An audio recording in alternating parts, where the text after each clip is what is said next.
bil afiyah ya arhamar rahimin. Rabbi zidna ilman wa wasilna fi rizqina wa barik lana fima razaqtana waj'alna mahbuban fi qulubi ibadik wa azizan fi uyunihim waj'alna wajhan fi dunul akhirah minal muqarrabin ya kasran nawal ya hasanal fi'al ya qa'iman bil zawal ya mubdi'a bila misal walakal hamdu walakal syukru walakal minnatu walakal syarafu ala kulli hal wala haula wala quwwata illa billahil aliyyil azim. Sallallahu ala sayyidina Muhammadin nabiyil ummi wa ala alihi washabihi wa sallam. Alhamdulillahi rabbil alamin. Masih menerangkan masalah syarah daripada manzumah wa qabla hijratin nabiyil isra memang katin lailan liqusin yudra wa ba'da isra urujulis sama tara an nabiyyu rabban alama wa talkhisu qissatal isra wal mi'raj. Cerita singkat kisah Isra wal Mi'raj. Annahu atahu sallallahu alaihi wasallam Jibrilu wa Mikailu wa Maliku salisun. Bahwasanya dalam cerita Isra dan Mi'raj ini telah datang kepada baginda Nabi Muhammad sallallahu alaihi wasallam menemui baginda Nabi yaitu malaikat Jibril wa Mikail, lalu malaikat yang ketiga lam yu'rab yang tidak diketahui ismuhu namanya. Kila dikatakan huwa Ismail yang menemani Nabi Muhammad sallallahu alaihi wasallam Isra selain malaikat Jibril dan Mikail itu adalah malaikat yang ketiga, ada yang mengatakan bahwasanya bernama Ismail, sahibus sama'id dunia, yang menjaga langit dunia. Wakilah huwa Israfil, dan juga ada suatu pendapat mengatakan malaikat yang ketiga ini adalah malaikat Israfil. Beliau dijemput dari mana? Bil Hatimi, di tembok Ka'bah, au Sya'bi Abi Thalib, atau ada juga pendapat mengatakan di rumahnya Sya'ab Abi Thalib, au baituhu,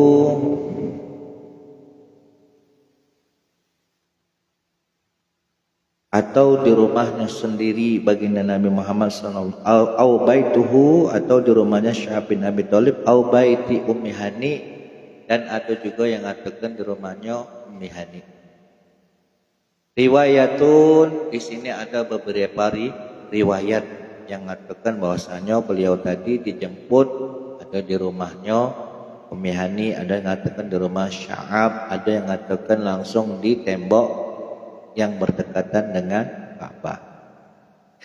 Akhirnya di sini dikumpulkan jumi'a bainaha, maka dikumpulkan di antara beberapa riwayat bi annahu, bahwasanya sesungguhnya mereka di sini ya malaikat Jibril, malaikat Mikail, dan satu malaikat lagi atau mendatangi menemui baginda Nabi fi baiti Ummi Hani, yang pada waktu itu berada di tempatnya rumahnya Ummi Hani.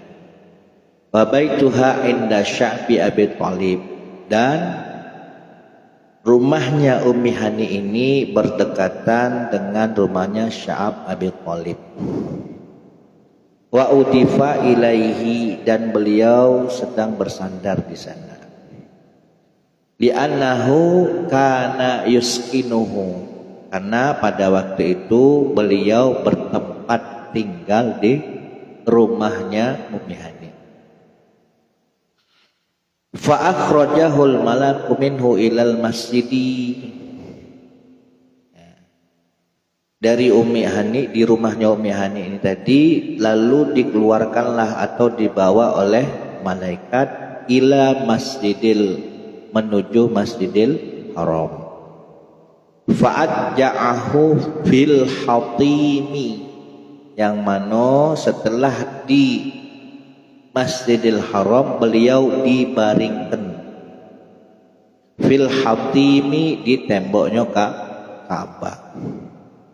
Li baqai asari nu'as, ngapa kok dibaringkan? Karena masih ada sisa-sisa rasa kantuk yang dialami beliau, mana pada waktu itu beliau sedang berbaring. Summa akhazahu, lalu kemudian malaikat Jibril memegang beliau, baginda Nabi Muhammad, wa akhrajahu ilal masjid, lalu kemudian dibawa keluar menuju Masjidil Haram. Ba'da tamamin taiz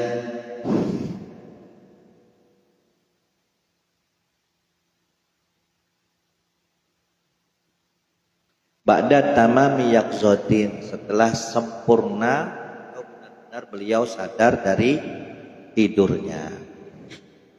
Setelah sadar dari tidurnya, lalu dibawalah ke Masjidil Haram. Lalu dibaringkan oleh malaikat Jibril dan oleh malaikat Mikail. Wa ba'da syakki sadrihi wa qalbihi wa ghasalahuma, lalu kemudian malaikat Jibril dan malaikat Mikail mengoperasi dada beliau, diambillah hatinya lalu dibersihkan dengan air zam-zam. Wa ghasalahuma, mereka basuh dengan air zam-zam. Fa'arqabahu, setelah dioperasi lalu dinaikkanlah baginda Nabi Muhammad sallallahu alaihi wasallam al-buraq, naik ke buraq. Wasarabihi, lalu kemudian berjalan, lalu kemudian isra.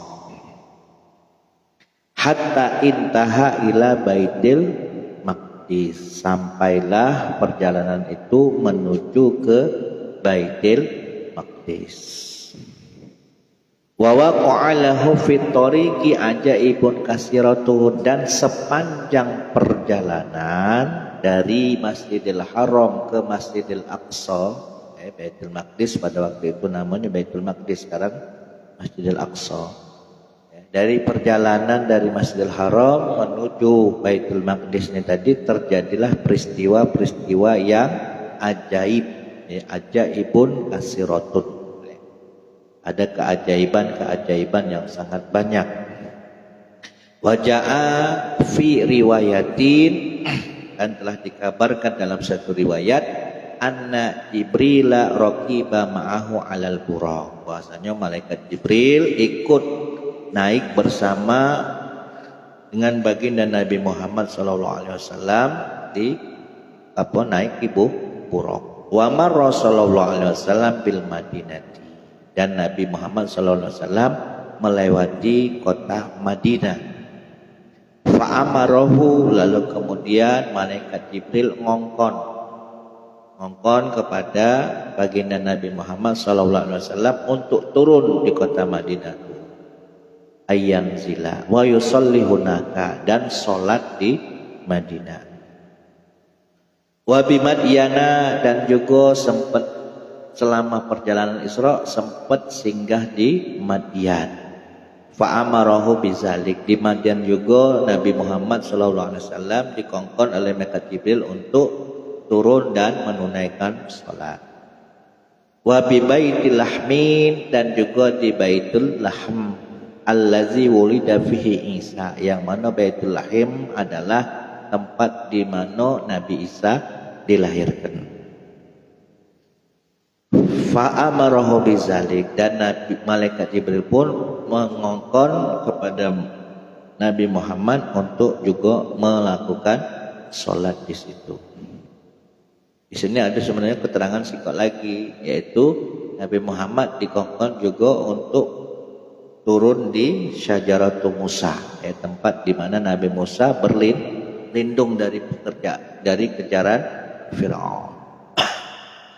Jadi ada 4 tempat yang disinggahi Nabi Muhammad SAW ketika perjalanan Isra. Berarti apa? Napak di Lastabarukan, tempat di mana dahulunya pernah ditinggali oleh senior-seniornya, oleh nabi-nabi terdahulu. Maka kita kalau seandainya berziarah ke makam-makam para wali itu bukan berarti kita syirik, tapi mengenang napak di Lastabarukan dengan para kaum solihin, jejak-jejak mereka, jejak-jejak kaum soleh, sama halnya baca uang berangkat haji, di situ ada tawaf, ada sa'i, ada wukuf di Arafah.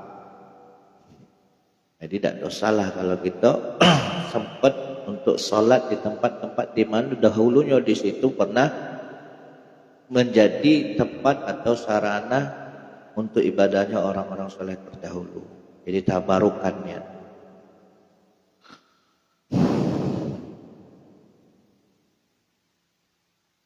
Falamma wasala ila Baitul Muqaddas, dan ketika beliau Nabi Muhammad SAW telah sampai di Baitul Maqdis, dakhala al-masjid minnal babi asy-syarafi. Beliau masuk dari pintu syarafi, summa shalah huwa wa Jibril rakaataini tahiyatal masjid. Lalu kemudian Nabi Muhammad SAW ketika sampai di Baitul Maqdis salat dengan malaikat Jibril dua rakaat salat tahiyatul masjid. Falamma faragha, setelah keduanya selesai melaksanakan salat tahiyatul masjid min salatihima, lam yalbas sallallahu alaihi wasallam illa zamianan yasira. Tidaklah beliau itu diam kecuali hanya sebentar saja. Hatta ra'a al-masjida qad ijtama'a fihi unasun kasirun. Diam sebentar setelah sholat. Akhirnya apa? Setelah sholat diam sebentar tadi, Nabi melihat di dalam masjid qad ijtama'a fihi unasun, banyak sekali manusia itu pada kumpul di masjid itu. Minal anbiya'i, diantaranya adalah para nabi, wal mursalin, dan para rasul, wal malaikat, dan juga para malaikat, wal insi wal jinni, dan juga manusia beserta jin juga kumpul jadi sikok di Baitul Maqdis. Bi abdanihim wa arwahihim, kumpul bukan hanya ruhnya saja, tapi juga beserta badan dan jasad mereka, ahya'an wa amwatan, dalam posisi hidup, wa amwatan, dan amwat. Innal anbiya wal mursalin ila hadaru bi arwahihim wa ajsadihim. Nah, menurut suatu pendapat dikatakan bahwasanya para nabi dan para rasul hadir di Masjidil Aqsa ini tadi ketika beliau Isra ini tadi, itu posisi mereka dengan roh dan jasad. Jadi atas kekuasaan Allah, bukan hanya rohnya tapi jasad beserta jasadnya ikut kumpul di situ, menyaksikan baginda Nabi Muhammad. Tujuannya apa dikumpulkan? Sebagai bentuk kemuliaan, sebagai bentuk penghormatan kepada baginda Nabi. Wahwa ar-rajih. Nah, ini menurut pendapat yang paling unggul, paling utama, bahwasanya ketika Nabi sampai di Baitul Maqdis, beliau melakukan sholat tahiyatul masjid bersama malaikat Jibril. Setelah melakukan sholat tahiyatul masjid, lalu kemudian beliau melihat di dalam masjid ini penuh dengan manusia, yang mana manusia ini tadi terdiri dari golongan jin, para nabi dan para rasul dan juga para malaikat. Di situ kumpul beserta jasad dan ruh mereka. Allah bangkitkan, Allah hidupkan kembali mereka, para nabi dan para rasul. Nah, ini menurut pendapat yang paling unggul. Wahwa ar-rajih li'annal anbiya, karena sesungguhnya para nabi ahya'a fi kuburihim. Kenapa para nabi meskipun mereka sudah terkubur, sesungguhnya mereka itu hidup. Ini menurut pendapat para ulama. Yasumuna, mereka di dalam kubur pun berpuasa. Wa yasalluna, dan mereka pun sholat. Wa yahujjuna, dan mereka pun berhaji. Ala rojihi, menurut pendapat yang rojih, pendapat yang unggul. Jadi jangan dikatakan bahwasanya para nabi dan para rasul itu jasad mereka telah wafat secara lahiriahnya. Tapi menurut sepengetahuan para ulama-ulama, mereka itu masih hidup. Mereka masih melakukan kebiasaan mereka semasa hidupnya. Yang memang galak sholat, rajin sholat, ya selalu sholat. Yang mereka selalu berpuasa, ya di dalam kubur mereka berpuasa. Wa qala ba'duhum, bahkan sebagian ulama ngatakan yankihuna, mereka juga masih menikah. Wala mani'un min anna ghairan nabiyina min sulaha atsba'ahum ma'ahum fi hadzal ijtima'. Jadi tidak ada yang menghalangi kumpulnya mereka para nabi dan rasul di Baitul Maqdis. Tidak ada yang menghalanginya. Karena apa? Sebagai bentuk karomatan, sebagai bentuk memuliakan, memberikan penghormatan li Nabi Muhammad sallallahu alaihi wasallam. Wa arafa an-nabiy sallallahu alaihi wasallam an-nabiyina, dan Nabi pun mengetahui bahwasannya yang ada di dalam Baitul Maqdis tadi adalah para nabi. Min baini qaimin, di antara mereka ada yang sedang berdiri, wa raqiin, dan ada lagi yang sedang ruku, wa sajidin, ada juga yang sedang sujud. Setelah itu apa? Summa azana Jibrilu, lalu kemudian Jibril pun azan. Wa uqiman as-shalah, dan salat pun diqamati. Falamma sami'at an-nasu zalik, maka ketika suara azan, suara iqamah terdengar pada telinga mereka, mereka, para nabi, para rasul, para malaikat yang hadir di masjid itu pun ikut berdiri. Ala aqdamihim sufufa, di atas telapak kaki mereka berdiri berbaris-baris. Yang taziruna, sembari mereka menanti man ya ummahu, siapa yang bakal menjadi imam solat mereka. Fa akhadha Jibrilu biyadihi alaihissalam, lalu kemudian malaikat Jibril memegang tangan mulianya baginda Nabi Muhammad sallallahu alaihi wasallam, faqaddamahu, lalu kemudian Nabi Muhammad dibawa ke depan. Fil mihrab, di pengimaman. Fasalla imaman bihim, lalu kemudian Nabi pun salat dan beliau yang menjadi imam mereka. Rakaataini, melakukan salat sebanyak 2 rakaat. Wa kana as-sufu minal mursalina salah satu sufu, para rasul membentuk barisan itu menjadi 3 saf.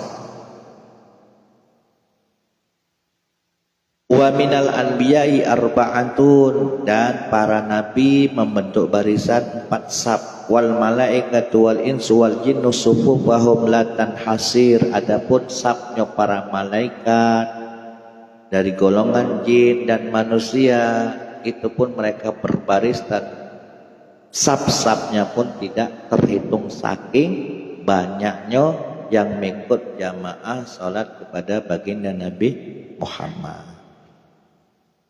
Nah, jadi memang peristiwa Isra Mi'raj ini adalah peristiwa yang sangat agung, sampai-sampai beliau yang harus dipanggil oleh Allah untuk menghadapnya sehingga mendapatkan perintah sholat, berbeda dengan perintah puasa, zakat, haji.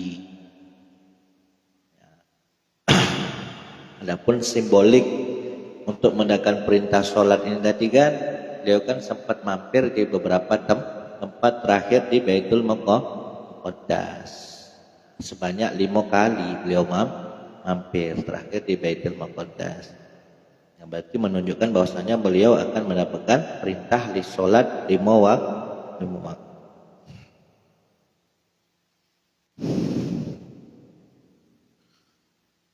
Wa wasa'allahu alaihim al-masjida ikraman lahu alaihi salam, dan Allah Subhanahu wa taala Allah luaskan lagi Masjidil Aqsa ini tadi, Allah perluas lagi sehingga muat untuk beberapa safnya malaikat, jin, manusia, para anbiya dan mursalin. Saking penuhnya Allah luaskan lagi atas kuasanya.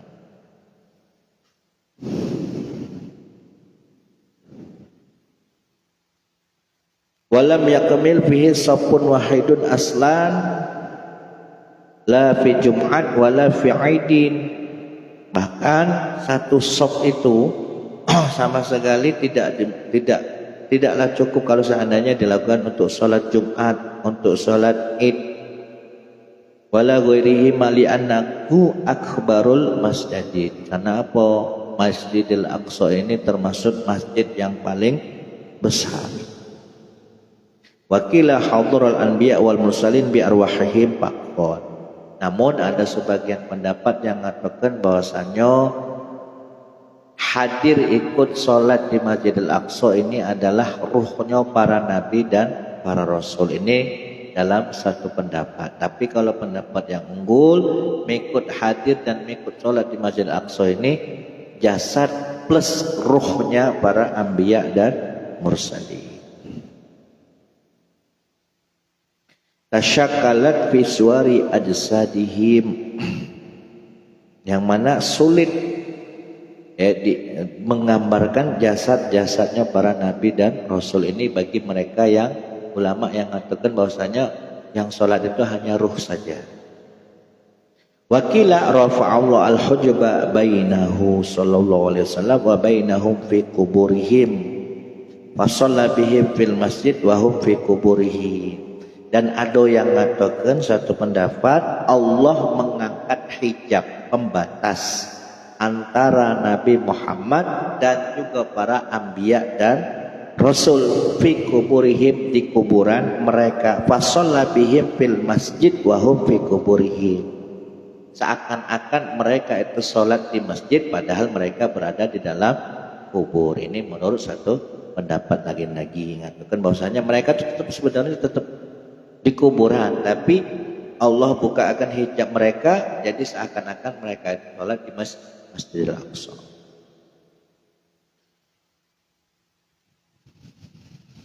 Walamma farago min imamatihim.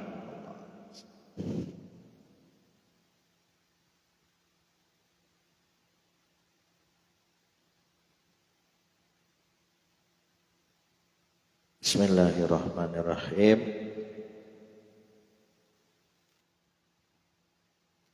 Wasakhiyun, orang yang dermawan, termasuk yang dibenci oleh iblis.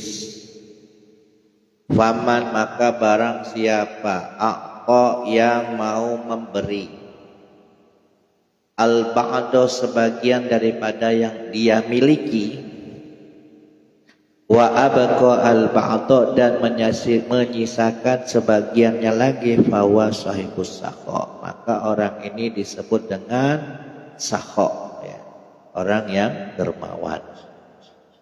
Mana sakho ini orang yang dermawan. Yang dia dermawan itu bila mana punya 100 berani ngenjuk 50. Sebagian untuk uang, sebagiannya untuk dirinya dewe. Ini sakho. Waman bazalal aksar wa abqa li nafsi syai'an fahuwa sahibul jud. Dan barang siapa yang menyerahkan harta yang dia miliki lebih banyak dia berikan kepada orang lain, wa abqa li nafsihi syai'an, dan dia menyisakan hanya sedikit saja untuk dirinya, wa huwa sahibul jud, maka dia disebut sahibul jud. Maknanya sama, orang dermawan juga, cuman tingkatannya lebih tinggi dari sakho tadi. Kalau sakho hanya berani memberikan setengah daripada yang dia miliki. Kalau jud, dia lebih banyak memberikan apa yang dia miliki, yang sisa sedikit untuk dirinya dewek, yang lebih banyak dijualkan dengan uang lain. Jadi 30 berbanding 70. 70 dijuk ke uang, 30 untuk dirinya. Nah, ini sahibus jud. Wallazi qasad darurah, adapun orang yang memilih untuk dalam kondisi darurat, memilih untuk agar dirinya sengsara, biarlah wong lain bahagia, dia biasa-biasa baik. Nah, wong macam ini adalah wa asara ghairahu bil bulghah. Adapun orang yang memilih untuk sengsara dalam arti dirinya biasa-biasa baik, wong lain dilemahkannya. Wa asara ghairahu, ia lebih mengutamakan orang lain bil bulgha, dengan sangu atau harta yang dia miliki, fahuwa sahibu isar, maka orang ini disebut sahibul isar. Sahibul isar itu berarti orang yang memiliki sikap mengalah. Contoh misalkan si Lukman nunjuk duit si Parel. Parel ada duit 100.000 kunjukkan untuk kau. Kebetulan di situ ada si siapa? Diki. Nah, kebetulan Diki ini lebih membutuhkan daripada si Parel. Akhirnya apa? Si Parel ngalah. Biarlah kau unjuk ke si Diki, baik mungkin dia lebih butuh dari aku. Nah, ini yang dinamakan sahibul isar. Ini orang yang mempunyai sikap mengalah. Ya, qalahu al-Qushairi, berkata, yang mengatakan kalimat ini adalah Imam Qushairi. Nah, ini termasuk pelajaran apa namanya? Pelajaran tasawuf. Pelajaran akhlak.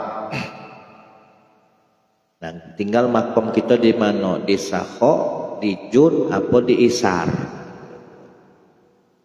Kalau tak katik tiga-tiganya berarti bakhil. Lalu kemudian yang dibenci oleh iblis adalah wahasanul khuluq, orang yang baik akhlaknya. Yang dikatakan hasanul khuluq, orang yang baik akhlaknya itu orang yang bagaimana? Wa bastul wajhi, orang yang selalu mempunyai wajah yang ceria, wajah yang berseri-seri, tidak nampak pada wajahnya itu apa? Merengut, kusem,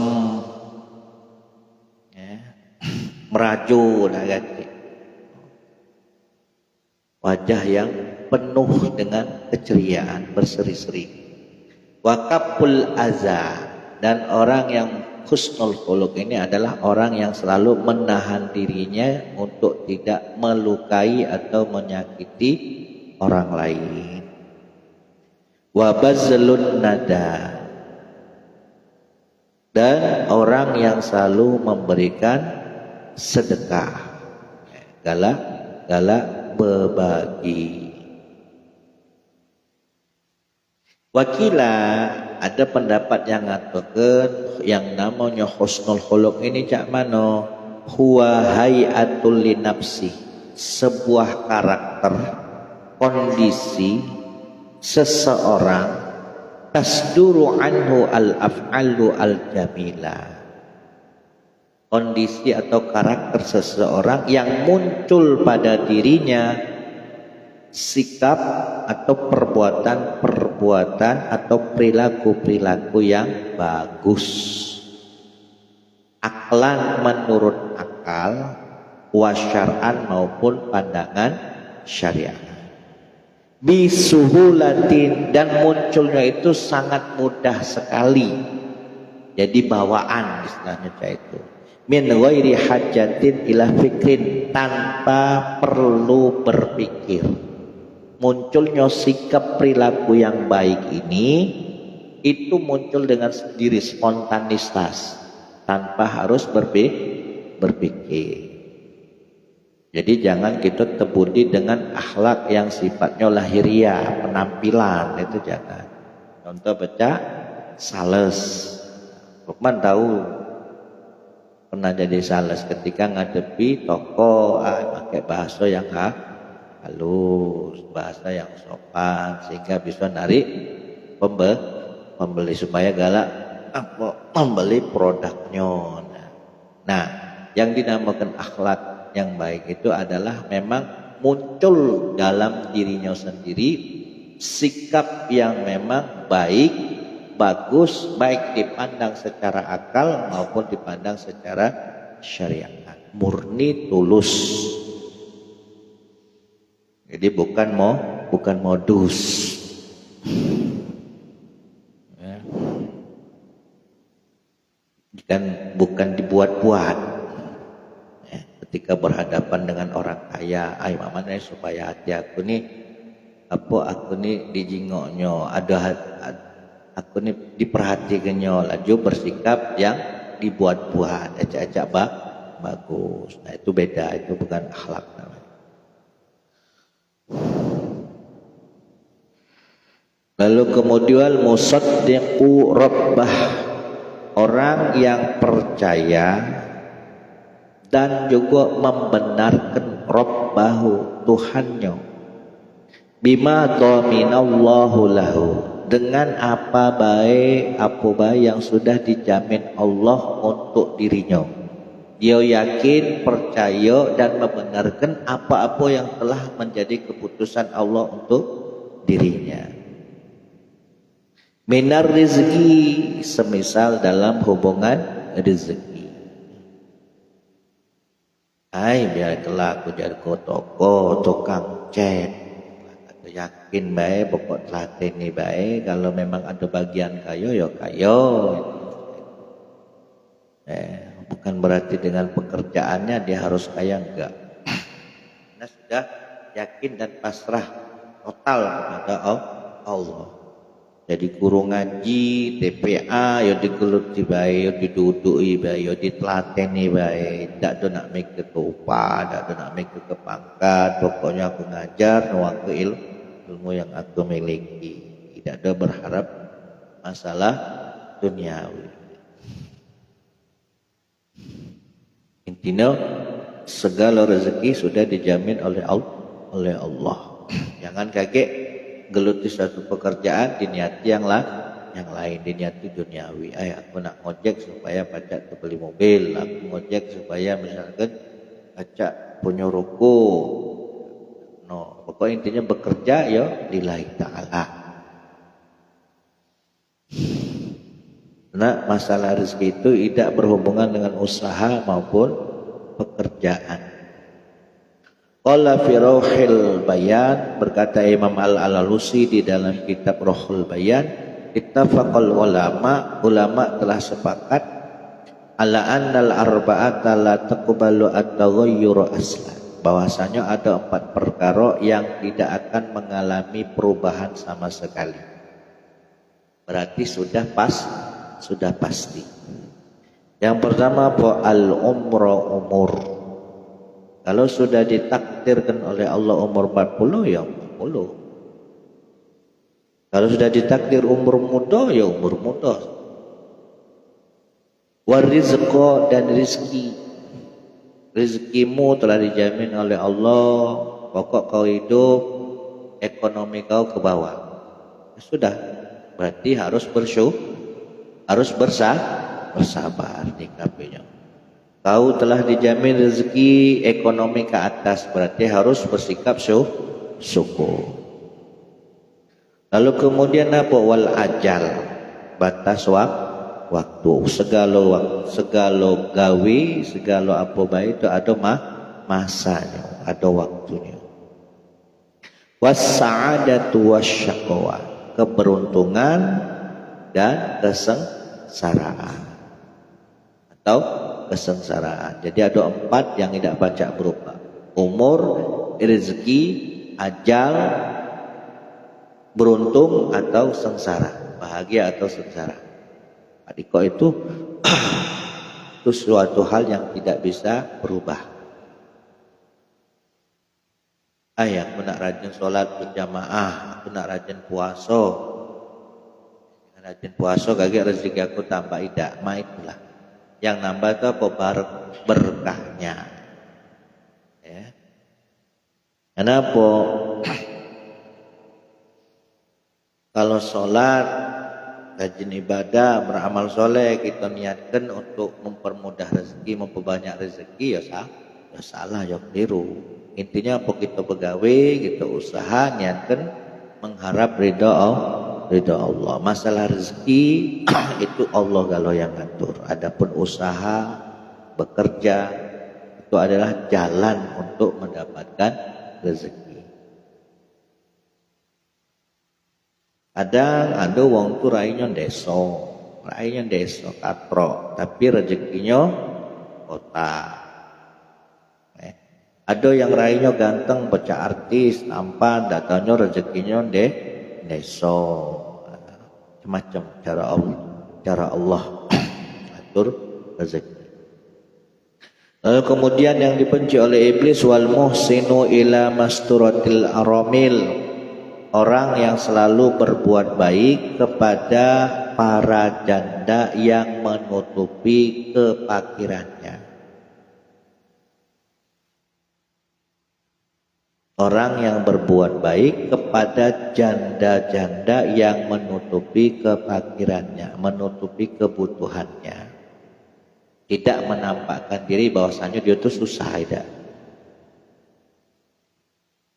Ail muhsinu bil ata wa ghairihi lin nisa, yaitu orang yang berbuat baik dengan cara memberi ataupun dengan cara yang lain. Intinya berbuat baik lin nisa'i kepada perempuan-perempuan allati la azwaja lahunna, yang mana para perempuan ini tadi tidak memiliki suami. Wa hunna faqiratun masturatun, sementara mereka adalah seorang orang wanita yang memang butuh untuk dibantu, akan tetapi kebutuhan mereka tutupi, mereka sembunyikan.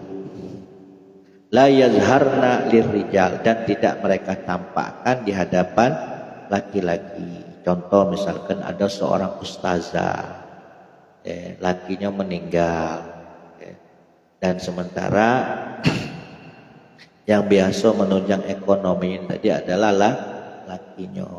Nah, tapi dengan dia menjandani tadi tidak membuat dia itu, istilah kata itu, mengemis dengan orang lain. Tetap dia tutupi kebutuhannya, dia tutupi kekurangannya.